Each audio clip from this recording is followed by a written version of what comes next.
Nous avons mentionné qu'entre avant les temps éternels et la première ère de temps, quelque chose eut lieu qui a affecté tout le cours des événements d'une manière tragique. La Bible a beaucoup à dire à cet égard. Mais Paul, dans ses 3 dernières épîtres, en excluant celle à Timothée, à Tite et à Philémon, accorde à cet événement une place et un sens très fort. Nous faisons ici allusion à l'intrusion dans l'univers. Quant à l'épître particulière dont nous sommes occupés, il y a 3 allusions à cette interruption cosmique. La première allusion, et c'est un facteur suprême dans l'importance de Christ, se trouve dans une expression très brève. Le contexte plus complet est le suivant. Éphésiens chapitre 1, 9, 10. Il nous a fait connaître le mystère de sa volonté selon le bienveillant dessein qu'il avait formé en lui-même, en Christ, pour le mettre à exécution lorsque les temps seraient accomplis, de réunir toutes choses en Christ, celles qui sont dans les cieux et celles qui sont sur la terre. La clause dont nous avons besoin est réunir toutes choses en Christ.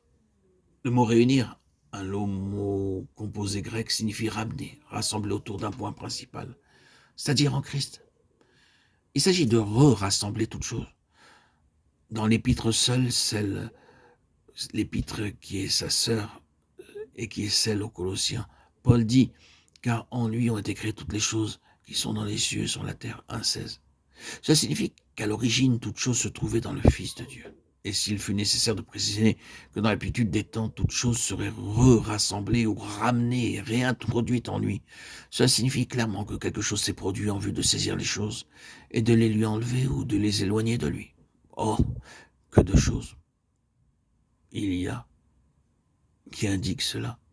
Jésus a dit qu'il était venu chercher et sauver ce qui était perdu. Il a donné une parabole des méchants vignerons qui ont tué l'héritier en vue de s'approprier l'héritage. Il a dit que tous ceux qui sont venus avant moi sont des voleurs et des brigands. Jean 18.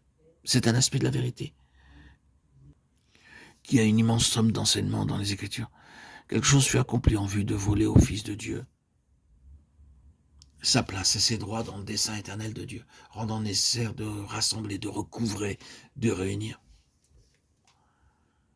La deuxième chose indiquant ce grand événement est l'introduction de la rupture et l'état, la condition contre laquelle se dresse le dessein révélé dans cette épître aux Éphésiens. C'est une situation horrible.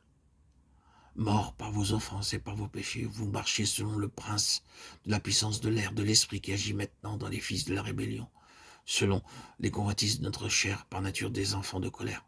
Éphésiens 2, 1, 3. En ce temps-là, sans Christ, notez cela en anglais, séparé de Christ, sans espérance et sans Dieu dans le monde. Éphésiens 2, 12. Comme les païens qui marchent selon la vanité de la pensée, ils ont l'intelligence obscurcie.